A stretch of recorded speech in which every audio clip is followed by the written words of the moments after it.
മക്കളെ, സ്നേഹാവസാണ് ഹിന്ദിയാണ് എടുക്കുന്നത്. വരൂ നമുക്ക് കുറച്ചു നേരം ഹിന്ദി പിടിക്കാം. അപ്പം നമ്മുടെ അടുത്ത എക്സാം എന്ന് പറയുന്നത് ഹിന്ദിയാണ് അല്ലേ. അത് നമുക്ക് തകർത്ത് നല്ല പൊളിയായിട്ട് എഴുതാനുള്ളതാണ്. അപ്പം ഇന്ന് നമ്മുടെ മാരത്തോണൊക്കെ ഉണ്ട്. അപ്പം എല്ലാവരും വന്നോളാം, കാണാം. നാളെ നമ്മുടെ മെഗാ മാരത്തോൺ ഉണ്ടാവും. അതൊക്കെ നമുക്ക് അടിപൊളിയായിട്ട് എടുക്കാം. അതിന് മുമ്പേ നിങ്ങൾ പഠിച്ചിരിക്കേണ്ട കുറച്ച് കാര്യങ്ങളുണ്ട്. അത് പറയാനാണ് മിസ് വന്നിട്ടുള്ളത്. ഫോർമാറ്റുകൾ അല്ലേ. ഫോർമാറ്റ് ഇല്ലാതെ നമ്മുടെ ഹിന്ദിയിൽ ഒരു പരിപാടി ഇല്ല. അപ്പം അതിനു മുമ്പേ എന്തൊക്കെ വരും മിസ്സേ, എങ്ങനെയൊക്കെയാണ് നമ്മുടെ ക്വസ്റ്റ്യൻസ് വരാൻ സാധ്യത എന്നുള്ളതിനെ കുറിച്ച് നിങ്ങൾക്ക് കൃത്യമായിട്ടുള്ള ഒരു ഐഡിയ വേണം. പട്കഥ വരും, തിരക്കഥ വരും, ഡയറി വരും. ഡയറി എന്ന് പറഞ്ഞാൽ നമ്മൾ എല്ലാ രാത്രിയും പോയി എഴുതുന്നില്ല, കഥാപാത്രങ്ങൾ എഴുതുന്ന ഡയറി വരും. പത്ര അല്ലെങ്കിൽ ഖത്ത്, ലെറ്റർ വരും. പിന്നെ റെപ്പട്ട് അല്ലെങ്കിൽ സമാചാർ എന്ന് വെച്ചാൽ എന്താണ്, റിപ്പോർട്ടാണ്, പത്രവാർത്തയാണ്, അത് വരാൻ ചാൻസ് ഉണ്ട്. ചരിത്രഗത വിശേഷതായും, ചരിത്രഗത വിശേഷത എന്താണ്, നമുക്ക് ക്യാരക്ടർ സ്കെച്ചുകളാണ്, അത് വരാൻ സാധ്യതയുണ്ട്. പോസ്റ്റർ, 2 തരം പോസ്റ്റർ വരാൻ സാധ്യതയുണ്ട്. ആശയം എന്തായാലും ചോദിക്കും. ഏതെങ്കിലും ഒരു കവിത വന്നിട്ട് എന്തായാലും ഒരു ആശയം ചോദിച്ചിട്ടുണ്ടാവും. പിന്നെ പിരമിഡ് 2 മാർക്കിന് വരും. ഗ്രാമർ ക്വസ്റ്റ്യൻസ് വരും. പിന്നെ മിസ് ഇതിൽ ആഡ് ചെയ്യാൻ മറന്നുപോയൊരു സാധനമുണ്ട്, ബാച്ചീത്, കോൺവെർസേഷനുകളും വരാൻ വേണ്ടി ചാൻസ് ഉണ്ട്. അപ്പോൾ ഇത്രയും കാര്യങ്ങൾ എന്താണ് എന്നുള്ളത് അറ്റ്ലീസ്റ്റ് എന്തെങ്കിലും ഒരു കുഞ്ഞു ബോധമെങ്കിലും മക്കൾക്ക് ഉണ്ടാവണം. അതൊന്ന് മനസ്സിലാക്കി വെച്ചേക്കട്ടോ. ഓക്കെ, അപ്പം ആദ്യം നമ്മൾ പറയാൻ പോകുന്ന ഫോർമാറ്റ് ഏറ്റവും ഇമ്പോർട്ടൻ്റ് ആയിട്ടുള്ള കാര്യമാണ്. ഇതെന്തായാലും ചോദിക്കും, ഇതുണ്ടാവാതിരിക്കുകയില്ല. പട്കഥ, തിരക്കഥ, എന്തായാലും ഒരു തിരക്കഥ മക്കൾക്ക് എഴുതാൻ വേണ്ടി വരും. അപ്പോൾ അത് ഏത് പാഠത്തുനിന്നാ എന്നുള്ളത് ചോദിച്ചിട്ടുണ്ടെങ്കിൽ ഇത്രയും പാഠത്തുനിന്നാണ് സാധാരണ ചോദിക്കാറ്. അപ്പോൾ ഇത്രയും പാഠത്തുനിന്ന് നോക്കിക്കേ. ഇനിയിപ്പം വേറെ ഏതെങ്കിലും ചോദിച്ചിട്ടുണ്ടെങ്കിൽ എന്താണ്, നമുക്ക് പറയാൻ പറ്റത്തില്ല. ടഫാവാനും സാധ്യതയുണ്ട്, എളുപ്പമാവാനും സാധ്യതയുണ്ട് അല്ലേ. അപ്പം സാധാരണ നിലയിൽ ഈ ഒരു പാഠത്തുനിന്നാണ് നമ്മുടെ പട്കഥ ചോദിക്കാറ്. ബീർ ബഹൂട്ടിയിലെ സാഹിലിൻ്റെയും ബേലയുടെയും ആ ഒരു പാഠത്തുനിന്ന് വരും. ടാക്കൂർ കാ കുവ നമ്മുടെ ഗംഗയുടെ ഒക്കെ പാഠത്തുനിന്ന് വരും. സബ്സെ ബഡേ ഷോ മാൻ ചാർലിയുടെ പാഠത്തുനിന്ന് വരും. പിന്നെ എന്താണ്, ദിശാഹീന ദിശ അല്ലേ, നമ്മുടെ മോഹൻ രാഗേഷിന്റെ പാഠത്തുനിന്ന് വരും. ഗുഡ് ലീത്തോ പറായി എന്ന് പറയുന്നത് നമ്മുടെ കുഞ്ഞുമോളുടെ പാഠത്തുനിന്ന് വരും അല്ലേ. അപ്പോൾ ഇത്രയും പാഠത്തുനിന്ന് പട്കഥ വരാൻ ചാൻസ് ഉണ്ട്. ഇനി ഏത് പാഠത്തുനിന്നും വരട്ടെ, വന്നിട്ടുണ്ടെങ്കിൽ എങ്ങനെ എഴുതാം മിസ്സേ എന്ന് ചോദിച്ചാൽ ഇതാണ് നമ്മുടെ പട്കഥയുടെ ഫോർമാറ്റ്. ഇമ്പോർട്ടൻ്റ് ആയിട്ട് മനസ്സിലാക്കിയിട്ടുണ്ടാവണം. ഇപ്പം എന്തെങ്കിലും വന്നാലും ഒന്നും അറിയില്ലെങ്കിൽ ഈ ഫോർമാറ്റ് പഠിച്ചാലും എന്തെങ്കിലും തള്ളി മറിക്കാനുള്ളത് നിങ്ങളുടെ കയ്യിലുണ്ടാവണം. ഓക്കെ, അപ്പോൾ നോക്കാം. ആദ്യം തിരക്കഥയാണ്. സിനിമയ്ക്കുള്ള തിരക്കഥ പോലെ തന്നെയാണ് നമ്മുടെ പട്കഥ എഴുതുന്നത് അല്ലേ. അപ്പം നമുക്ക് ആദ്യം നമ്മൾ എഴുതേണ്ട സാധനം എന്താണ്, സീൻ 1, ദൃശ്യേക്ക്, സീൻ 1 ഇതൊക്കെയാണ് നടക്കുന്നത് എന്ന് പറഞ്ഞിട്ടാണ് നമ്മൾ എഴുതേണ്ടത് അല്ലേ. അപ്പം നോക്കാം, സീൻ 1 അല്ലെങ്കിൽ അത് എഴുതണ്ടാത്തവർക്ക് ദൃശ്യേക്ക് എന്ന് എഴുതിക്കോളാം. ഏതെങ്കിലും ഒന്ന് എഴുതിയാൽ മതി കേട്ടോ, ഒന്ന് എഴുതുക. അത് കഴിഞ്ഞിട്ട് സ്ഥാൻ, എന്തായാലും പ്ലേസ് എഴുതിയിട്ടുണ്ടാവണം. ഏത് പ്ലേസിൽ വെച്ചിട്ടാണോ അത് നടക്കുന്നത്, പ്ലേസ്, സ്ഥാൻ എന്ന് പറഞ്ഞിട്ട് കുത്തിയിട്ടിട്ട് ഏതാണോ സ്ഥാനം എന്നുള്ളത് എഴുതുക. പിന്നെ എന്താണ്, സമയ്, ടൈം എന്തായാലും എഴുതണം. അപ്പം എന്താണ്, രാത്രിയാണെങ്കിൽ രാത്ത് എന്ന് എഴുതുക. എന്താണ്, 9 ബജെ ആയിട്ടുണ്ട്, 9 മണി ആയിട്ടുണ്ട്. അല്ലെങ്കിൽ രാവിലെ ആണെങ്കിൽ സുബഹ് 9 ബജെ ആയിട്ടുണ്ട് എന്നുള്ള രീതിയിൽ ടൈം എന്തായാലും എഴുതിയിട്ടുണ്ടാവണം. സുബഹ്, രാത്, ദോപഹർ എന്ന് വെച്ചാൽ ഉച്ച, ആ ഒരു കാര്യം ആലോചിക്കണം കേട്ടോ. പിന്നെ എന്താണ്, പാത്രം എന്ന് വെച്ചാൽ കഥാപാത്രമാണ്, ക്യാരക്ടേഴ്സ് ആണ്. ക്യാരക്ടേഴ്സ് നമുക്ക് ഇതിൽ ആ ഒരു ബോക്സ് അനുസരിച്ച് നമുക്കൊരു ഏകദേശം ഐഡിയ കിട്ടും. അതിനനുസരിച്ച് നിങ്ങൾ കഥാപാത്രം എഴുതി വെച്ചോളാം. അത് കഴിഞ്ഞിട്ട് ഉംർ എന്ന് പറഞ്ഞിട്ടുണ്ട് അല്ലേ. ഉംർ എന്ന് വെച്ചാൽ വയസ്സാണ്. ഈ കഥാപാത്രം കഴിഞ്ഞാൽ കഥാപാത്രങ്ങളുടെ പേര് എഴുതിയിട്ട് അവരുടെ വയസ്സും കൂടി നിങ്ങൾ എന്തായാലും എഴുതിയിട്ടുണ്ടാവണം. പിന്നെന്താണ്, തിരക്കഥയാണ്. അപ്പോൾ അവരിട്ടേക്കുന്ന ഡ്രസ്സ്, ഈ ഒരു ചുരിദാർ ഇട്ടിട്ടാണ് എന്താണ് നമ്മുടെ സിനിമ നടക്കുന്നത് എന്നൊക്കെ പറയണം, നമ്മുടെ സീന് നടക്കുന്നതെന്നൊക്കെ പറയണം അല്ലേ. ഇപ്പം എന്താണ്, വേഷഭൂഷ എന്ന് പറയുന്നത് വളരെ ഇമ്പോർട്ടൻ്റ് ആണ്, വസ്ത്രം അല്ലേ. അത് കഴിഞ്ഞിട്ട് എന്താണ്, ബ്രാക്കറ്റിൽ മക്കൾ ഇടേണ്ട ഒരു കാര്യമാണ് എന്ത്, ഘടന എന്ന് വെച്ചാൽ എന്താണ്, എന്താണോ അവിടെ സംഭവിക്കുന്നത്. ഇപ്പം ഏതെങ്കിലും കഥാപാത്രം വർത്താനം പറയുകയാണ്, അല്ലെങ്കിൽ സാഹേലും ബേലയും എന്ത് ചെയ്യാണ്, ബീർ ബഹൂട്ടിനെ തിരയുകയാണ്, ഗുട്ട്ലിയും അമ്മായിയും വർത്താനം പറയുകയാണ്. അങ്ങനെ ഒരുപാട് സന്ദർഭങ്ങൾ ഉണ്ടാവും അല്ലേ. ആ സന്ദർഭമാണ് മക്കൾ എന്ത് ചെയ്യണം, ബ്രാക്കറ്റിൽ എടുത്ത് എഴുതേണ്ടത്. സാധാരണ നിലയിൽ നമുക്ക് എവിടെ നിന്ന് കിട്ടും, ബോക്സിൽ നിന്ന് കിട്ടാറുണ്ട്. കിട്ടാത്ത സമയത്ത് മക്കൾക്ക് ഞാൻ നമ്മുടെ കഴിഞ്ഞ ഒരു ക്ലാസ്സിൽ പറഞ്ഞു തന്നൊരു ഐഡിയ ഉണ്ട്. എന്താണ്, കഥാപാത്രം 1 ഓർ കഥാപാത്രം 2 ബാത് കർ രഹേ ഹേ, വർത്താനം പറയുകയാണ്. എന്തായാലും വർത്താനം പറയുന്നതായിരിക്കില്ല അവിടെ നടക്കുന്നത്. അങ്ങനെ ഒരു കാര്യം നമുക്ക് എഴുതി വെക്കാം. ഒന്നും കിട്ടാത്തപ്പോൾ മാത്രം എഴുതാനുള്ള സാധനമാണ് അത് കേട്ടോ. ഓക്കെ, അത് കഴിഞ്ഞിട്ട് നമ്മൾ എഴുതേണ്ട സാധനം കോൺവെർസേഷൻ ആണ്. കഥാപാത്രം സംസാരിക്കുക, 1 സംസാരിക്കുക, കഥാപാത്രം 2 സംസാരിക്കുക, അങ്ങനെ സംസാരിച്ച് പോവുക. ഓക്കെ, നിങ്ങൾ എക്സാം എഴുതുന്ന സമയത്ത് ഇത്രയും സാധനങ്ങൾ ഞാൻ എഴുതിയിട്ടുണ്ടെന്ന് എണ്ണി വെച്ചോളാം. നോക്കിക്കേ, 1 2 3 4 5 6 7 ഈ 7 സാധനങ്ങൾ ഞാൻ എഴുതിയിട്ടുണ്ടെന്നുള്ളത് ഉറപ്പ് വരുത്തുക. ഇത്രയും കാര്യങ്ങൾ ഏതെങ്കിലും ഒരു പോയിന്റ് വിട്ടുപോയാൽ പോയേ. അപ്പൊ 7 പോയിന്റ് ഉണ്ടോ എന്ന് ഇങ്ങനെ എണ്ണി നോക്കിക്കോളാം. സാരമില്ല, സമയമൊക്കെ ഉണ്ടാവും. ഈ 7 ഞാൻ എഴുതിയിട്ടുണ്ട്. ഓക്കെ, യെസ്, അപ്പൊ എന്റെ പട്കഥ ഏകദേശം ഓക്കെ ആയിട്ടുണ്ട് എന്നുള്ളൊരിത്. അത് കഴിഞ്ഞിട്ടാണ് നമ്മൾ എന്ത് ചെയ്യുന്നത്, കോൺവെർസേഷൻ എഴുതുന്നത്. അപ്പൊ ഇത് എന്തായാലും മക്കളെ എന്തായാലും ഒന്ന് ആലോചിച്ച് വെക്കുക. നിങ്ങൾക്ക് എക്സാമ്പിളിന് വേണ്ടിയിട്ട് എന്താണ് ഞാൻ ഇവിടെ ഒരു പട്കഥയുടെ ഒരു രൂപം തന്നിട്ടുണ്ട്. നോക്ക്, എന്താണ് സ്ഥാൻ എന്ന് പറയുന്നത്, എന്താണ് ദൃശ്യേക്ക് നമ്മൾ ആദ്യം എഴുതി. അത് കഴിഞ്ഞിട്ട് ഒന്നാമത്തെ കാര്യം എഴുതി. സ്ഥാൻ എന്ന് പറയുന്നത് എന്താണ്, നമ്മുടെ ബേലയും സാഹേലും ബീർബഹൂട്ടിനെ തിരയുന്ന ഒരു ഭാഗമാണ് തന്നിട്ടുള്ളത്. അപ്പൊ നമുക്ക് കസ്ബേസെ സട്ടാ ഹുവ ഗേത്ത് ഇങ്ങനെ ഒന്നും എഴുതണ്ട. കസ്ബേസെ സട്ടാ ഹുവ എന്ന് വെച്ചാൽ എന്താണ്, നമ്മുടെ ടൗണിൽ നിന്നും കുറച്ച് ദൂരെയുള്ള ഒരു ഗേത്ത്. ഗേത്ത് എന്ന് വെച്ചാൽ എന്താണ്, വയൽ എന്നുള്ള അർത്ഥമാണ്. ഒന്നും കിട്ടിയില്ലെങ്കിലും ഇതൊന്നും എഴുതിയില്ലെങ്കിലും ഗേത്ത് എന്നെങ്കിലും എഴുതി വെക്കുക. ഒന്നും കിട്ടിയില്ലെങ്കിലും സ്ഥലം ഗേത്താണ്, വയലിലാണ് ബീർബഹൂട്ടിനെ തരുന്നത് അല്ലെ. അപ്പൊ ആ സാധനം എഴുതാ. പിന്നെന്താണ്, രാവിലെ 9 മണിയാണ്. 9 മണി. 9 ബജേ. ബജേ എന്നുള്ള കാര്യം മറന്നു പോകരുത്. കഥാപാത്രം സാഹിലും ബേലയും ആണ്, എഴുതി. അത് കഴിഞ്ഞിട്ട് അവരുടെ അവരുടെ വയസ്സ് എഴുതണം. സാഹിലിന് 11 വയസ്സായിട്ടുണ്ട്, ബേലയ്ക്കും 11 വയസ്സായിട്ടുണ്ട്. വയസ്സ് മാറിപ്പോകരുതേ, അവർക്ക് രണ്ടാക്കും 11 വയസ്സാണ്. ഓക്കെ, അത് കഴിഞ്ഞിട്ട് വേഷഭൂഷ, സ്കൂൾ വർദ്ധി അല്ലെങ്കിൽ യൂണിഫോം, ഏത് വേണമെങ്കിൽ നമുക്ക് എഴുതാം. അവർ യൂണിഫോം ആണ് ഇട്ടിട്ടുള്ളത്. ഓക്കെ, സാഹിൽ ഓർ ബേല ബാത് കർ രഹേ ഹേ. സാഹിലും ബേലയും എന്താണ്, വർത്താനം പറയാണ്. അല്ലെങ്കിൽ എന്ത് ചെയ്യാം, സാഹിൽ ഓർ ബേല ബീർബഹുട്ടിയും കോ ഗൂജ് രഹേ ഹേ, അവര് തെരയാണ്. അത് നമുക്ക് വേണമെങ്കിൽ ബോക്സിൻ്റെ ഉള്ളിൽ നിന്ന് കിട്ടും. ഓക്കെ, അങ്ങനെ ഒരു കാര്യം നിങ്ങൾ എഴുതി വെച്ചിട്ടുണ്ടാവണം. പിന്നെ ബേലയും സാഹേലും ഇങ്ങനെ ഇതേ സംഭാഷണം, വർത്താനം പറയുന്നത് അല്ലേ. സാഹേലെന്ന് 2 പ്രാവശ്യം ബേല വേണമെങ്കിൽ വിളിക്കാം. എന്നിട്ട് സാഹേൽ എന്ത് പറയാം, ക്യാ ഹേ ബേല, എന്ത് പറ്റി ബേല എന്നൊക്കെ പറഞ്ഞിട്ട് അങ്ങോട്ട് എഴുതി തുടങ്ങിക്കോളാം. കുറച്ച് കാര്യമാക്കൊക്കെ എവിടെ നിന്ന് കിട്ടും, ബോക്സിൽ നിന്ന് കിട്ടും. അല്ലാതെ നിങ്ങൾ പഠിക്കണം കേട്ടോ, പഠിക്കണം. ഇത്ര എഴുതിയാൽ തന്നെ നിങ്ങൾക്കൊരു 2 മാർക്ക് കിട്ടും. ഓക്കെ, എന്താണ്, ഇത്ര എഴുതിയാൽ തന്നെ ഒരു 2 മാർക്ക് കിട്ടി. പിന്നെ എന്തെങ്കിലും ആ സംഭാഷണത്തിൽ എഴുതി വെച്ചാൽ ഒരു 3 മാർക്കും കിട്ടാനുള്ള ചാൻസ് ഉണ്ട്. അങ്ങനെ എങ്ങനെ നോക്കിയാലും മാർക്ക് കിട്ടുന്ന ഒരു സംഭവമാണ് പട്കഥ എന്ന് പറയുന്നത്, പഠിച്ചാൽ. ഓക്കെ, അങ്ങനെയാണെങ്കിൽ ഇതാണ് അതിൻ്റെ ഫോർമാറ്റ്. മക്കൾ മറക്കാതെ പഠിച്ചിട്ട് പോയിക്കോണം കേട്ടോ. അത് കഴിഞ്ഞിട്ട് നമുക്ക് ഏറ്റവും ഇമ്പോർട്ടൻ്റ് ആയിട്ടുള്ള കാര്യമാണ് ഡയറി. എന്തായാലും ഒരു ഡയറി വരാൻ ചാൻസ് ഉണ്ട്. ഏതെങ്കിലും ഒരു കഥാപാത്രം അല്ലേ, സന്തോഷമോ സങ്കടമുള്ള ഏതോ ഒരു കഥാപാത്രം എന്തായാലും എഴുതും. ഇത് നമ്മൾ ഇതിനു മുമ്പ് ഇതാണ് പറഞ്ഞിട്ടുള്ള ഒരു ഫോർമാറ്റ് ആണ്. പക്ഷെ ഒന്നുകൂടി എൻ്റെ മക്കൾ കേട്ടോളൂ. നോക്കുക, ഡയറി എഴുതുന്ന സമയത്ത് ഒരു ബോക്സ് വരച്ചേക്കണം. ഇതൊക്കെ എഴുതുന്ന സമയത്ത് ഒന്ന് ശ്രദ്ധിക്കേണ്ട കാര്യം, ഫ്രഷ് ആയിട്ടുള്ള ഒരു പേജ് കേട്ടോ. നമ്മുടെ ലെറ്റർ ആവട്ടെ, ഡയറി ആവട്ടെ, പട്കഥയാവട്ടെ, ഫ്രഷ് ആയിട്ടുള്ള ഒരു പേജ് എടുത്ത് എഴുതുന്നതാണ് കുറച്ചുകൂടി ഒരു ഇച്ചിരി കൂടി നല്ലത് കേട്ടോ. അല്ലാതെ ചോട്ടിൽ കൊണ്ടുപോയിട്ട് എഴുതുന്ന സിസ്റ്റം ഒന്നും ആക്കരുതേ. ഓക്കെ, അങ്ങനെയാണെങ്കിൽ നോക്കിക്കേ, ഒരു എന്ത് ചെയ്യുക, ഒരു ബോക്സ് ഒക്കെ വരയ്ക്കുക. ബോക്സ് ഒക്കെ വരച്ച് കഴിഞ്ഞിട്ട് എന്താണ്, ആദ്യം നമ്മൾ എന്ത് എഴുതുന്നു, ഡേറ്റ് എഴുതുന്നു, ടൈം എഴുതുന്നു, ഡേ എഴുതുന്നു. ഇതൊക്കെ കിടന്നോട്ടെ, ടൈമൊക്കെ കിടന്നോട്ടെ. ടൈം വേണോ മിസ്സേ എന്ന് പലരും ചോദിക്കാറുണ്ട്. ടൈം എഴുതിക്കോ, ഒരു എക്സ്ട്രാ സാധനം എഴുതുന്നതുകൊണ്ട് എന്താ പ്രശ്നം? അപ്ഡേറ്റഡ് സിലബസിൽ ഡയറിയിൽ എന്തുണ്ട്, ടൈമൊക്കെ നമ്മൾ എഴുതുന്നുണ്ട്, എഴുതിക്കോ, മാർക്കൊക്കെ കിട്ടൂലടാ, എഴുതിക്കോളാം കേട്ടോ. അപ്പൊ എന്താണ്, ഡേറ്റ് എഴുതണം, ടൈം എഴുതണം, പിന്നെ ഏതാണോ ദിവസം, രവിവാർ, സോമവാർ, ശുക്രവാർ, മംഗൾവാർ, ഏതും ഗുരുവാർ എഴുതൂ.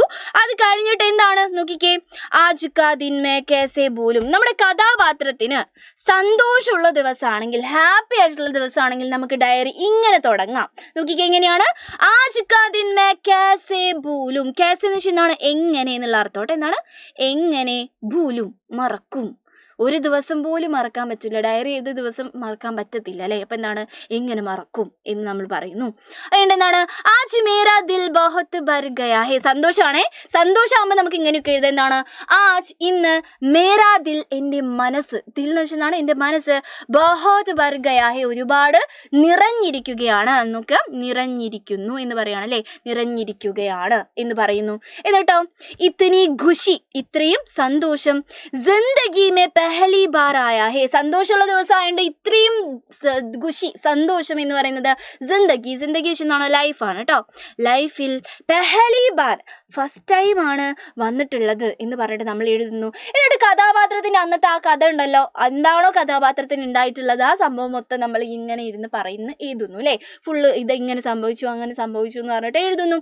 അതുകൊണ്ട് അവസാനം ഡയറി ഇങ്ങനെ നമുക്ക് കൺക്ലൂഡ് ചെയ്യാം. നോക്കിക്കേ, ആജ് കാ ദിൻ, ഇന്നത്തെ ദിവസം, മേരെ ലിയേ ഹമേഷ യാദ്ഗാർ രഹേഗ.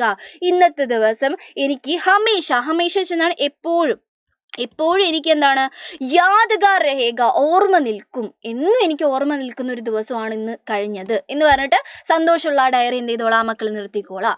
Okay yes. ഇനി കഥാപാത്രത്തിന് സങ്കടം മാത്രമാണോ? നമുക്ക് സങ്കടമല്ല, അല്ല സന്തോഷമുള്ള കഥാപാത്രം മാത്രമല്ല, സങ്കടമുള്ള കുറേ കഥാപാത്രങ്ങളും ഉണ്ട്. അപ്പം നമുക്ക് എന്ത് ചെയ്യണം, സങ്കടത്തിൻ്റെ കാര്യം കൂടി പഠിക്കണം. ഓക്കെ, ഫുൾ സാഡാണ്, ഫുള്ള് ഒരു മോശപ്പെട്ട ദിവസമാണ് കഥാപാത്രത്തിന്, ഇങ്ങനെ എഴുതും. ഡേറ്റും പിന്നെ ഡേയും ടൈമൊക്കെ ഒരേപോലെ തന്നെ എഴുതുന്നു അല്ലേ? ഡേറ്റ് എഴുതുന്നു, ടൈം എഴുതുന്നു, ബുധവാറിന് എഴുതുന്നു, അല്ലെങ്കിൽ രവിവാറിന് എഴുതുന്നു, ശുക്രവാറിന് എഴുതുന്നു, നിങ്ങളുടെ ഇഷ്ടം എഴുതുന്നു. അത് കഴിഞ്ഞിട്ട് നമ്മൾ എഴുതാണ് ഓഹ് എന്ന് വെച്ചാൽ അയ്യോ എന്ന് പറയാണ്. അത്ര അയ്യോ വേണ്ട, ഒരിത്തിരി അയ്യോ ആജ് കേസേ ദിൻ താ, ഇന്ന് എങ്ങനത്തെ ദിവസമായിരുന്നു. ഓക്കെ, ടോണ് മാറ്റി നോക്കണം കേട്ടോ, സങ്കടമാണ് കേട്ടോ. ഇന്ന് കേസേ ദിൻത, എങ്ങനെയുള്ള അല്ലേ, എങ്ങനെയുള്ള ദിവസമായിരുന്നു എന്ന് പറയാണ്. ഓക്കെ, ആജ് കാ ദിൻ മേ കബീ നഹീ ഭൂലൂങ്ക, മറക്കാൻ പറ്റൂല, സങ്കടമാണെങ്കിലും മറക്കാൻ പറ്റില്ല അല്ലേ.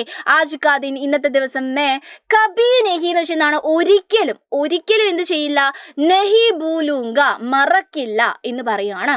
ഓക്കെ, ഇത്തന ബുറാ ദിൻ, ബുറാ എന്ന് വെച്ചാൽ എന്താണ്, മോശമാണ് അല്ലേ. ഇത്രയും മോശം ദിവസം ജിന്ദഗിമേ, നമ്മുടെ ജീവിതത്തിൽ പെഹലി ബാർ ആയാ ഹേ, ആദ്യമായിട്ടാണ് വരുന്നത് എന്ന് പറഞ്ഞിട്ട് എന്ത് ചെയ്തോളാം എൻ്റെ മക്കൾ, ഇത് ഈ ഒരു ഭാഗം നിർത്തുക. എന്നിട്ട് എന്ത് ചെയ്താ, കഥാപാത്രത്തിന് അന്ന് എന്തൊക്കെ സംഭവിച്ചു എന്ന് പറഞ്ഞ കാര്യങ്ങളൊക്കെ നമ്മൾ എന്ത് ചെയ്യുന്നു, ബ്ലാ ബ്ലാ ബ്ലാ ബ്ലാ പറഞ്ഞിട്ട് ഇങ്ങനെ എഴുതുന്നു. കഴിഞ്ഞ പ്രാവശ്യം ഈ സാധനം ഇട്ടപ്പോൾ ഉണ്ടല്ലോ, ബ്ലാ ബ്ലാ എന്ന് മാത്രം എഴുതിയാൽ മതിയോ എന്ന് ചോദിച്ചു. നിനക്ക് വേണമെങ്കിൽ ബ്ലാ ബ്ലാ എന്ന് മാത്രം എഴുതിയാൽ മതി, പക്ഷെ മാർക്ക് കിട്ടത്തില്ല കേട്ടോ. ഓക്കെ, എന്താണ് അതിൻ്റെ ഉള്ളിൽ കഥാപാത്രത്തിൻ്റെ കഥ, സങ്കടകരമായ കഥ എന്താണോ ആ സാധനം അങ്ങോട്ട് എഴുതി വെച്ചോളാം കേട്ടോ. അത് കഴിഞ്ഞിട്ട് അവസാനിപ്പിക്കുന്നത് എങ്ങനെയാണെന്ന് നോക്കിക്കേ. യഹ് മേരെ ജീവൻ കാ, ഇതെൻ്റെ ജീവിതത്തിലെ ഏക് അവിസ്മരണീയ ദിൻ താ, ഒരു മറക്കാൻ പറ്റാത്ത. ഈ വാക്ക് കുറച്ചൊരു ഇച്ചിരി ബുദ്ധിമുട്ടാണ്, പക്ഷെ മക്കൾ പലരും പഠിച്ചു കഴിഞ്ഞിട്ടുണ്ടാവും. അവിസ്മരണീയ എന്ന് വെച്ചാൽ എന്താണ്, മറക്കാൻ പറ്റാത്ത, അൺഫോർഗറ്റബിൾ ആയിട്ടുള്ള ഡേ ആയിരുന്നു ദിൻത എന്ന് പറഞ്ഞിട്ട് കൺക്ലൂഡ് ചെയ്തോളാം. ഓക്കെ, ഇതാണ് നമ്മുടെ ഡയറിയുടെ ഫോർമാറ്റ് എന്ന് പറയുന്നത്. സങ്കടത്തിൻ്റെയും സന്തോഷത്തിൻ്റെയും വേറെ നോക്കിയിട്ട് എഴുതണം. ഓക്കെ, ഇതിൻ്റെ ഉള്ളിൽ നിങ്ങൾക്ക് ഇഷ്ടമുള്ള പോയിന്റ്സ് വേറെ ഉണ്ടെങ്കിൽ കുത്തിക്കയറ്റിക്കോളാം, നന്നായിട്ട് എഴുതാം കേട്ടോ. അങ്ങനെയാണെങ്കിൽ ഇനി എങ്ങനെയാണ് ലെറ്റർ വന്നാൽ ലെറ്റർ എഴുതാൻ വേണ്ടി നോക്കുക. കാരണം 2 മാർക്ക് എങ്ങനെ നോക്കിയാലും കിട്ടുന്ന ഒരു സംഭവമാണ് ലെറ്റർ എന്ന് പറയുന്നത്. നമ്മുടെ ഹിന്ദിയിൽ നമുക്ക് ഫ്രണ്ടിന് മാത്രമേ കത്ത് എഴുതാൻ വരുള്ളൂ, മിത്രന് മാത്രമേ കത്ത് എഴുതാൻ വേണ്ടി വരുള്ളൂ. അതുകൊണ്ട് വളരെ ഈസി ആയിട്ട് ഒറ്റ ഫോർമാറ്റ് പഠിച്ചു വെച്ചാൽ മതി, കത്തിൻ്റെ ഒരു ഫോർമാറ്റ്. ഇത് പത്ര എന്ന് പറഞ്ഞിട്ട് ചോദിക്കാം, ഖത്ത് എന്ന് പറഞ്ഞ് ചോദിക്കാം, ചിട്ടി എന്ന് പറഞ്ഞ് ചോദിക്കാം, എങ്ങനെ വേണമെങ്കിൽ ചോദിക്കാം. എങ്ങനെ ചോദിച്ചാലും ഒരാളാണ്, ലെറ്റർ ആണ്. ഓക്കെ, മിത്രനുള്ള ലെറ്റർ ആണ്, എങ്ങനെ എഴുതും എന്ന് ചോദിച്ചാൽ നോക്കിക്കേ. ആദ്യം നമ്മൾ എന്ത് ചെയ്യണം, റൈറ്റ് സൈഡിലായിട്ട് സ്ഥാനം എഴുതുന്നു, പിന്നെ നമ്മൾ എന്ത് എഴുതുന്നു, ഡേറ്റ് എഴുതുന്നു. ഡേറ്റ് എഴുതി കഴിഞ്ഞാൽ നമ്മൾ എങ്ങനെ തുടങ്ങുന്നു, പ്രിയപ്പെട്ട മിത്രമേ, സുഹൃത്തിനാണ് നമുക്ക് കത്ത് എഴുതാനുണ്ടാവുക അല്ലെ. അപ്പം നമ്മൾ പറയുകയാണെന്ത്, പ്രിയപ്പെട്ട മിത്രമേ എന്ന് പറഞ്ഞ് തുടങ്ങുന്നു. അത് കഴിഞ്ഞിട്ട് ആദ്യത്തെ നമ്മുടെ ഫസ്റ്റ് പാരഗ്രാഫിൽ നമ്മൾ എന്ത് എഴുതണം, സുഖവിവരങ്ങളൊക്കെ അന്വേഷിക്കണം. സുഖവിവരങ്ങൾ എന്തായാലും അന്വേഷിക്കണം. നോക്കിക്കേ, തും കാസേ ഹോ, നിനക്ക് എങ്ങനെയുണ്ട്, ഇത് അങ്ങനെ പഠിച്ചു വെച്ചോളെ എൻ്റെ മക്കൾ, ഒരു തെറ്റും വരുത്താതെ. അങ്ങനെ ഈ ഫസ്റ്റത്തെ ഭാഗം ഒരിക്കലും തെറ്റാൻ പാടില്ല. അതുകൊണ്ട് എത്രത്തോളം എഴുതി പഠിക്കാൻ പറ്റുമോ അത്രത്തോളം എഴുതി പഠിക്കുക. കാരണം നടുവിൽ എന്താണ്, കുറച്ച് തെറ്റിയാലും പ്രശ്നമില്ല, ഫോർമാറ്റ് കണക്കെ നല്ല അടിപൊളിയായിട്ട് നിങ്ങൾ എഴുതിയിട്ടുണ്ടാവണം. നോക്കാം, തും കേസേ ഹോ, നിനക്ക് എങ്ങനെയാണ്, നിങ്ങൾ സുഖമാണോ എന്നുള്ള ചോദ്യമാണ്. യമേ അഹാ തീഖു, ഞാൻ എന്താണ് ഇവിടെ ഓക്കെയാണ്, എനിക്ക് സുഖമൊക്കെ തന്നെയാണ്. തീഖു എന്ന് പറഞ്ഞാൽ മതി. മേ പത്ര, ഞാൻ ഈ ഒരു കത്ത് ഏക വിശേഷ ബാത്ത് ബത്താനെ കെ ലിയെ ലിഖ് രഹാ ഹൂം, ഒരു വിശേഷപ്പെട്ട ബാത്ത്, ഒരു കാര്യം പറയാൻ വേണ്ടിയിട്ടാണ്, ബത്താനെ കെ ലിയെ എന്നാൽ പറയാൻ വേണ്ടിയിട്ടാണ്, ലിഖ് രഹാ ഹൂം എഴുതുന്നത് എന്ന് പറയുന്നു. എന്തോ കാര്യപ്പെട്ട കാര്യം പറയാനാണല്ലോ കത്ത് എഴുതുന്നത്, അപ്പോൾ ആ സാധനം പറയുന്നു. കഴിഞ്ഞിട്ട് എന്താണ്, സെക്കൻഡ് പാരഗ്രാഫ് തിരിച്ചെഴുതാൻ വേണ്ടി നോക്കുക കേട്ടോ. കത്ത് പാരഗ്രാഫ് തിരിച്ചെഴുതാൻ വേണ്ടി നോക്കാം. സെക്കൻഡ് പാരഗ്രാഫിലാണ് നമ്മുടെ കഥാപാത്രത്തിന് അന്ന് എന്തുണ്ടായി, കഥാപാത്രം ഫ്രണ്ടിനോട് എന്തൊക്കെയോ പറയുന്നുണ്ടല്ലോ, ആ സംഭവങ്ങളൊക്കെ നമ്മൾ സെക്കൻഡ് പാരഗ്രാഫിലാണ് കുത്തിക്കയറ്റുന്നത്. കുച്ച് ദിൻ പെഹലെ എന്ന് പറഞ്ഞ് തുടങ്ങിക്കോളാം. കുറച്ച് ദിവസം മുമ്പുണ്ടല്ലോ ഇങ്ങനെയൊക്കെ ഉണ്ടായി എന്ന് പറഞ്ഞിട്ട് എഴുതാൻ തുടങ്ങുക നമ്മൾ അല്ലേ. കുച്ച് ദിൻ പെഹലെ, കുറച്ച് ദിവസം, പെഹലെ മുൻപ് എന്ന് പറഞ്ഞിട്ട് നമ്മൾ എഴുതുന്നു, നമ്മുടെ കത്ത് മുഴുവൻ എഴുതുന്നു.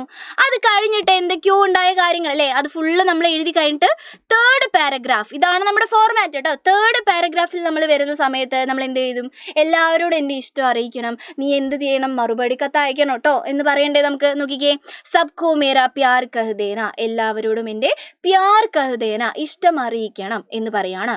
എന്നിട്ട് ഇതേ ഒരു സ്പെഷ്യൽ ആളുണ്ട്, ജവാബി പത്ര. എന്താണ് ജവാബി പത്ര, മറുപടി കത്താണ്. അതൊന്ന് പഠിച്ചു വെച്ചേക്കണേ. മറുപടി കത്തിന്റെ പ്രതീക്ഷ കർ രഹാ ഹൂ, പ്രതീക്ഷിക്കുന്നുണ്ട്, മറുപടി കത്ത് ഞാൻ പ്രതീക്ഷിച്ചിരിക്കുകയാണ് എന്ന് പറഞ്ഞിട്ട് എന്ത് ചെയ്യാം, നിങ്ങൾക്ക് നിർത്താം. അത് കഴിഞ്ഞിട്ട് വളരെ ഇമ്പോർട്ടൻ്റ് ആയിട്ടുള്ള രണ്ടാൾക്കാർ, എപ്പോഴും നിങ്ങൾ മറന്നു പോകുന്ന രണ്ടാൾക്കാർ എന്താണ്, ഇത് ചിലപ്പോൾ എഴുതുന്നുണ്ടാവും, തുമാരാ മിത്ര, നിന്റെ സ്വന്തം സുഹൃത്ത് എന്ന് പറഞ്ഞിട്ട് പേര്. ആരാണോ അയക്കുന്നത്, ഞാനിപ്പോൾ എന്ത് ചെയ്യാണ്, കുട്ടൂസനാണ് കത്ത് അയക്കുന്നത് വെച്ച് എന്താണ്, ഞാൻ എന്താണ് സ്നേഹ എന്ന് പറഞ്ഞിട്ടാണ് ഇവിടെ നിർത്തുക. ഓക്കെ, എന്നിട്ട് ഞാൻ കുട്ടൂസിന്റെ അഡ്രസ്സ് എഴുതണ്ടേ, കുട്ടൂസിന്റെ അഡ്രസ്സ് എന്തായാലും എഴുതിയിട്ടുണ്ടാവണം. അതാണ് ഈ ബോക്സിൽ എഴുതിയിട്ടുള്ളത്. വളരെ ഇമ്പോർട്ടൻ്റ് ആണ്, 2 അഡ്രസ് ആണ്. ഓക്കെ, മക്കൾക്ക് എന്താ സേവ് ആമേം എന്ന് പറഞ്ഞിട്ട് അഡ്രസ്സിന്റെ പേരൊന്നും എഴുതാം, അഡ്രസ്സും പേരൊന്നും എഴുതണമെന്നില്ല. നാം പത്ത എന്നുള്ള ഈ 2 വാക്ക് എഴുതി വെച്ചാൽ മതി. സേവ് ആമേ നാം പത്ത ഒരു ബോക്സിലാക്കി വെച്ചോളാം. ഇമ്പോർട്ടൻ്റ് ആണ് ഇത്. എപ്പോഴും പലപ്പോഴും മക്കൾ മറന്നു പോകുന്ന സാധനമാണ്. ഇത് എഴുതിയില്ലെങ്കിൽ മാർക്ക് പോകും. അപ്പൊ ഇതാണ് നമ്മുടെ കത്തിന്റെ ഫോർമാറ്റ് എന്ന് പറഞ്ഞാൽ. എങ്ങനെ നോക്കിയാലും മാർക്ക് കിട്ടും. ഫോർമാറ്റ് പഠിച്ചു കഴിഞ്ഞാൽ എങ്ങനെ നോക്കിയാലും ഒരു 2, 2.5, അതിൻ്റെ ഉള്ളിൽ എന്തെങ്കിലും കുറച്ചുണ്ടെങ്കിൽ ഒരു 3, 3.5 മാർക്ക് എന്തായാലും വീഴുന്ന ഒരു സംഭവമാണ്. അതുകൊണ്ട് ലെറ്ററിന്റെ ഫോർമാറ്റ് ഇമ്പോർട്ടൻ്റ് ആണ്. ഓക്കെ, അങ്ങനെയാണെങ്കിൽ ലെറ്ററും കഴിഞ്ഞു. ഇനി എന്താ മിസ്സേ പഠിക്കാനുള്ള ഒരു ഏകദേശ ഐഡിയ കിട്ടേണ്ട സാധനം റപ്പട്ടാണ്. റപ്പട്ട് എന്ന് വെച്ചാൽ പത്രവാർത്തയാണ്. ഇതെന്ത്, സമാചാർ എന്ന് പറയുന്ന പേരിൽ നമുക്ക് ചോദിക്കാറുണ്ട്. എന്താണ് സമാചാർ എന്ന് പറയുന്ന പേരിൽ, പത്രവാർത്ത, റിപ്പോർട്ട് എന്നൊക്കെ നമുക്ക് പറയാം അല്ലേ. ഓക്കെ, യെസ്, നോക്കാം എങ്ങനെയാണ് ഏതെന്നൊക്കെ വരും. ആകെ 3 ചാപ്റ്റർ എന്നാണ് നമുക്ക് ഇതുവരെ എന്ത് ചോദിച്ചിട്ടുള്ളത്, റിപ്പോർട്ട് ചോദിച്ചിട്ടുള്ളത്. അപ്പൊ ഈ 3 റിപ്പോർട്ട് മക്കൾ മറക്കാതെ പഠിച്ചിട്ട് പോയിക്കോളാം. എന്തൊക്കെയാണ്, ഒന്ന് സബ്സേ ബഡേ ഷോമാൻ. നിങ്ങൾക്കറിയാം അമ്മയുടെ ആവാസ് എന്തായിപ്പോയി, പൊട്ടിപ്പോയി. എന്താണ് ഫട്ട് ഗയ, നമ്മൾ പഠിച്ചാലേ ഫട്ട് ഗയ. എന്നിട്ട് എന്തായി, ചാർലി കുഞ്ഞുമോൻ എന്ത് ചെയ്യും, പാട്ട് പാടിയിട്ട് അടിപൊളിയാക്കി. അന്നേ ദിവസത്തെ അല്ല പിറ്റേ ദിവസത്തെ ഒരു പത്രത്തിൽ എന്ത് വരാണ്, വാർത്ത വരികയാണ്. ആ വാർത്ത നിങ്ങളോട് തയ്യാറാക്കാൻ വേണ്ടി വരും. നിങ്ങൾ ഒരുപാട് പ്രാവശ്യം പഠിച്ചതാണ് ആ വാർത്ത. അത് കഴിഞ്ഞിട്ട് എന്താണ്, ബസന്ത് മേരാ ഗാവ്ക എന്ന് പറയുന്ന പാഠത്തിൽ എന്താണ്, ഫുൽ ദേ ത്യോഹാർ എന്ന് പറയുന്നതിനെ കുറിച്ചൊരു വാർത്ത വരികയാണ്. ആ ഒരു സാധനം. പിന്നെ നിങ്ങൾ കേൾക്കാത്തൊരു സാധനം, ഹതാശ വ്യക്തി ബൈഠ് ഗയാത്ത എന്ന് പറയുന്ന പാഠത്തിൽ നിന്നും ഒരു വ്യക്തി ഗായൽ പടാഹെ, മുറിവേറ്റ് കിടക്കുകയാണ്, ആരും അവനെ തിരിഞ്ഞു നോക്കിയില്ല. ഇതൊരു വാർത്തയായി വരികയാണ്. അതൊരു സ്പെഷ്യൽ ക്വസ്റ്റ്യൻ ആണ്. അത് അഥവാ ഒരു വാർത്തയായിട്ട് വരികയാണെങ്കിൽ ആ പത്രവാർത്ത എങ്ങനെയായിരിക്കും, അത് നമ്മൾ ചർച്ച ചെയ്യുന്നതായിരിക്കും. നമ്മുടെ മെഗാ മാരത്തോണിലോ മിനി മാരത്തോണിലോ ഒക്കെ ആയിട്ട് നമ്മൾ എന്ത് ചെയ്യും, ചർച്ച ചെയ്യുന്നതായിരിക്കും. അപ്പോൾ അതൊന്ന് ജസ്റ്റ് ഒന്ന് പഠിച്ചു വെക്കേണ്ടതുണ്ട്. ഓക്കെ, ഇനി എങ്ങനെ ഒരു പത്രവാർത്ത എഴുതാം. പത്രവാർത്തയിൽ എന്തായാലും ഇനിയിപ്പോൾ ഏത് വന്നാലും, ഇതല്ലാതെ ഏത് വന്നാലും നിങ്ങൾക്ക് എഴുതാൻ പറ്റണമല്ലോ. ഹെഡിങ് എന്തായാലും വേണം. ഹെഡിങ് നിങ്ങൾക്ക് എവിടെ നിന്ന് കിട്ടും, നിങ്ങളുടെ ഒരു ക്വസ്റ്റ്യൻ പേപ്പറിൽ നിന്നും അടിപൊളിയായിട്ട് കിട്ടും. നന്നായിട്ട് ആ ബോക്സൊക്കെ ഒന്ന് വായിച്ചു നോക്കുകയാണെങ്കിൽ അതിൻ്റെ ഉള്ളിൽ തന്നെ എന്തുണ്ടാവും, നമ്മുടെ പത്രവാർത്തയുടെ ഹെഡിങ് ഉണ്ടാവും. അപ്പോൾ ഹെഡിങ് എന്തായാലും എഴുതണം, ചക്ക വലുപ്പത്തിലൊക്കെ എഴുതി വെച്ചോളാം. അത് കഴിഞ്ഞിട്ട് ഡേറ്റ് എന്തായാലും എഴുതിയിട്ടുണ്ടാവണം, പ്ലേസ് എന്തായാലും എഴുതിയിട്ടുണ്ടാവണം. പ്ലേസ് എന്നുള്ളത് ഇംഗ്ലീഷിലൊന്നും എഴുതി വെക്കരുത്. ഏത് പ്ലേസിലാണോ കാര്യം നടക്കുന്നത്, ഇപ്പോൾ ചാർലിയുടെ പാടാണെങ്കിൽ എന്താണ്, ലണ്ടൻ എന്നൊക്കെ എഴുതി വെക്കുക അല്ലേ. ഇപ്പോൾ ഫുൽ ദേ ത്യോഹാർ ആണെങ്കിൽ എന്താണ്, ഉത്തരാഖണ്ഡ് എന്നൊക്കെ എഴുതി വെക്കാം. അങ്ങനെയൊക്കെയുള്ള സ്ഥലങ്ങൾ അല്ലേ, ഒരു ഹിന്ദി ടച്ചുള്ള ഏതെങ്കിലും ഒരു സ്ഥലം എഴുതി വെക്കുക. ലണ്ടൻ എന്നുള്ളത് ലണ്ടൻ ഒന്നും എഴുതി വെക്കരുത്, ലണ്ടൻ അല്ലേ. അപ്പം അങ്ങനെ ഒരു പ്ലേസ് നിങ്ങൾ എന്തായാലും എഴുതുക. എന്നിട്ട് എന്താണോ ഇമ്പോർട്ടൻ്റ് ആയിട്ടുള്ള വാർത്ത, ആ വാർത്ത എഴുതി വെക്കുക. ഇതാണ് സാധാരണ ഒരു ഫോർമാറ്റ് എന്ന് പറയുന്നത്. പിന്നെ നമ്മുടെ ഈ കുറേ കുട്ടികൾ പോസ്റ്റർ ചോദിച്ചിട്ടുണ്ടായിരുന്നു. പോസ്റ്റർ നമ്മൾ ഇതിനു മുമ്പും ഡിസ്കസ് ചെയ്തിട്ടുണ്ട്. എന്നാലും എൻ്റെ മക്കൾക്ക് വേണ്ടിയിട്ട് ആ 2 തരം പോസ്റ്റർ ഞാൻ ഒന്നുകൂടി പറയുകയാണ്. എങ്ങനെ കണ്ടാൽ തിരിച്ചറിയാം എന്നുള്ള കാര്യം ഒന്നുകൂടി പറയുകയാണ് കേട്ടോ. നോക്കാം, നിങ്ങൾക്ക് 2 തരം പോസ്റ്റിൽ ഒന്ന് എങ്ങനെയാണെന്നറിയോ, നിങ്ങളിപ്പോൾ എന്താണ് പ്രകൃതി, ഇപ്പം ജലത്തിനെ കുറിച്ച് പറയുകയാണ്, അല്ലെങ്കിൽ നമുക്ക് ഇതന്നെ ഒരു എക്സാമ്പിൾ ആക്കി എടുക്കാം അല്ലേ. ബാലവേല, ബാലശ്രം എന്ന് പറയുന്നത് അല്ലേ. ബാലവേലനെ കുറിച്ചിട്ട് സന്ദേശം കൊടുത്തുകൊണ്ട് ഒരു പോസ്റ്റർ തയ്യാറാക്കാൻ വേണ്ടി പറയാണ്. അപ്പം നിങ്ങൾ എന്ത് പറയും, ബാലവേല അതാണ് ഇതാണ്, കാനൂൻ അപരാധമാണ്, നിയമപരമായിട്ട് തെറ്റാണ് എന്നൊക്കെ പറഞ്ഞിട്ട് നമ്മൾ എന്ത് ചെയ്യും, നന്നായിട്ട് അടിപൊളിയായിട്ട് കുറച്ച് കാര്യങ്ങൾ, കുറച്ച് പോയിന്റ്സ് വെച്ച് എഴുതും. ഇതേ സാധനം നിങ്ങളോട് വേറെ രീതിയിൽ ചോദിക്കുകയാണ്. ശ്രദ്ധിച്ച് കേൾക്കണേ മക്കള്, ശ്രദ്ധിച്ച് കേട്ടോളാം കേട്ടോ. സന്ദേശം ചോദിച്ചിട്ട് ഒരു പോസ്റ്റർ. അല്ലാതെ ഒരു ടൈപ്പ് പോസ്റ്റർ എങ്ങനെ ചോദിക്കുക, സെമിനാർ നടക്കുന്നുണ്ട്, അല്ലെങ്കിൽ ബാലവേലനെ കുറിച്ച് ഒരു സെമിനാർ നടത്തുകയാണ് നിങ്ങളുടെ സ്കൂളിൽ. അപ്പം എല്ലാവരും സ്വാഗതം ചെയ്തുകൊണ്ട് ഒരു പോസ്റ്റർ തയ്യാറാക്കാൻ വേണ്ടി വരും.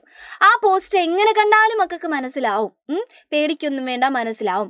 അതിൽ സ്വാഗതം ചെയ്യാനുണ്ടാവും, ഡേറ്റ് എഴുതാനുണ്ടാവും, ഡേ എഴുതാനുണ്ടാവും, ഒരു നോട്ടീസ് കണക്കെയാണ് ആ പോസ്റ്റർ നിങ്ങൾക്ക് എഴുതാനുണ്ടാവുക എന്നുള്ള കാര്യം ഒന്ന് ആലോചിക്കാം. അപ്പം നോക്കാം, നമുക്കൊരു ഉദാഹരണം പറഞ്ഞിട്ട് നിങ്ങൾക്ക് കുറച്ചുകൂടി ക്ലിയർ ആവും. നോക്കാം, ബാൽ ശ്രം കെ വിരുദ്ധ, ബാൽശ്രം എന്ന് വെച്ചാൽ നമ്മുടെ ബാലവേലയാണ്. അത് പഠിച്ചു വെച്ചോണേ, ആ വാക്ക് പഠിച്ചു വെക്കണം. ബച്ചേ കാം പർ ജാ രഹേ ഹേ എന്ന് പറയുന്ന പാഠത്തിൽ ഏറ്റവും ഇമ്പോർട്ടന്റ് ആയിട്ടുള്ള ഒരു സംഭവമാണ്. ബാൽശ്രമിന്റെ വിരുദ്ധം എന്ന് വെച്ചാൽ എതിരെ അല്ലെ. സന്ദേശ് ദേത്തെ ഹുവേ, സന്ദേശം കൊടുത്തുകൊണ്ട്. നോക്കണേ, ഇതാണ് നമ്മുടെ മെയിൻ ആള്. ഇങ്ങനെ ഒരു സാധനം കണ്ടാൽ നിങ്ങൾ വിചാരിച്ചോളൂ, കുറച്ച് പിക്ചർ വരച്ച് കുറച്ച് സന്ദേശം എഴുതാനുള്ള പണിയാണ്. സന്ദേശം എന്ന് വെച്ചാൽ കുറച്ച് പോയിന്റ്സ് അതിനെ കുറിച്ച് എഴുതാണ്. സ്വാഗതം ചെയ്യേണ്ട ആവശ്യമില്ല, ഡേറ്റ് എഴുതണ്ട, ഡേ എഴുതണ്ട, അങ്ങനെ ഒന്നും എഴുതണ്ട, സന്ദേശം മാത്രം. ഇങ്ങനെ ഒരാളെ നിങ്ങൾ കണ്ടാൽ സന്ദേശം മാത്രം എന്നുള്ള കാര്യം ആലോചിക്കുക കേട്ടോ. സന്ദേശ് ദേത്തെ ഹുവേക്ക് പോസ്റ്റർ തയ്യാർ കരേ, ഒരു പോസ്റ്റർ തയ്യാറാക്കാനാണ് പറഞ്ഞിട്ടുള്ളത്. അപ്പം ഒരു 4 മാർക്കിനാണ് നിങ്ങൾക്ക് ചോദിക്കുന്നത്. അപ്പോൾ ഒരു 4 പോയിന്റെങ്കിലും നിങ്ങളുടെ എന്തിൽ വേണം, പേപ്പറിൽ വേണം. അപ്പം 4 പോയിന്റ് വേണമെങ്കിൽ എന്താ, കുറച്ച് ചിത്രം വരച്ചില്ലേ. കുറെ കുട്ടികൾ ചോദിക്കും ചിത്രം വരയ്ക്കാൻ അറിയത്തില്ല മിസ്സേ, വരയ്ക്കണമെന്ന് ചോദിക്കുന്നത്. വരയ്ക്കണം നിർബന്ധമൊന്നുമില്ല, നിന്റെ പേപ്പറിൽ എന്തുണ്ടായാൽ മതി, പോയിന്റ്സ് ഉണ്ടായാൽ മതി. അപ്പൊ നോക്കി എന്താണ്, നമുക്ക് ബാലശ്രമിനെ കുറിച്ച് കുറച്ച് കാര്യങ്ങൾ പറയാം. ബാൽശ്രം സമാജ് കാ അഭിശാപ് ഹേ. നമ്മുടെ ബാൽശ്രം എന്ന് പറയുന്നത്, ബാലവേല എന്ന് പറയുന്നത് എന്താണ്, സമാജിലെ, സമൂഹത്തിലെ എന്താണെന്നാ പറയുന്നത്, അഭിശാപ്, ശാപമാണ് എന്നുള്ള കാര്യം നമ്മൾ എഴുതുന്നു. പിന്നെ ബാൽശ്രമേക്ക് കാനൂൻ അപരാധ് ഹേ. കാനൂൻ അപരാധ് എന്താണ്, നിയമപരമായിട്ട് അല്ലെ, നിയമപരമായിട്ട് അപരാധാണ്, തെറ്റാണ് എന്ന് നമ്മൾ എഴുതുന്നു. ഓക്കെ, അടുത്ത പോയിന്റ് എന്താണ്, ബച്ചോ കാം പർ ജാനാ റോക്കോ. കുട്ടികൾ കാം പർ, ജോലിക്ക് പോകുന്നത്, റോക്കോ, സ്റ്റോപ്പ് ചെയ്യൂ എന്നുള്ളതാണ്. ഓക്കെ, അടുത്ത എന്താണ്, ബച്ചോക്കോ പഠാവോ, കുട്ടികളെ പഠിപ്പിക്കൂ. ഇത് നിങ്ങൾക്ക് എവിടെ ഉപയോഗിക്കാന്ന് അറിയാം, നിങ്ങളുടെ ആശയത്തിലും കൊണ്ടിടാം.